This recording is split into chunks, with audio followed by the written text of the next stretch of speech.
I realize that I don't have nearly enough videos about oncoplastic reduction or lumpectomy and reconstruction, despite that being something that I very commonly do in my practice. So let's dive right into it.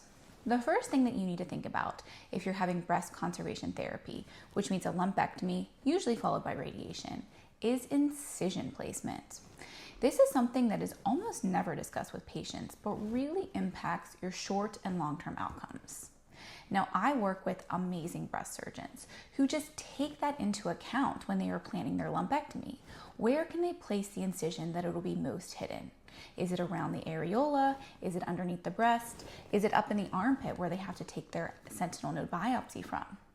But I have seen patients who've had their reconstruction or their lumpectomy at a different hospital, and this was not taken into a case.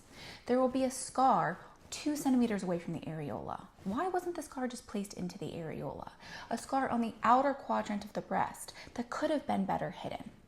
Why does this matter apart from just aesthetics and where your scar is on your chest? It matters if you will ever want or need a mastectomy. Let me give you an example. I had a woman come to me in clinic who had had 4 prior lumpectomies, 2 on each breast. They were all in terrible locations, all kind of scattered around the areola, not within the areola. Now she needed a mastectomy. Where am I going to place my incision for the mastectomy that will give her a good aesthetic outcome and won't compromise the blood flow to the surrounding skin? She was barely a nipple-sparing candidate, but it was the only way we could do her mastectomy without really jeopardizing the long-term success of that skin.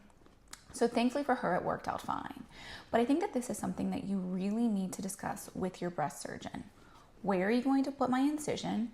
How is it going to heal? And how will it impact my long-term options if I ever need or want a mastectomy? If you've had a lumpectomy, let me know if you had any discussions with your surgeons about where they were going to put the lumpectomy incision. And as always, let me know your questions below.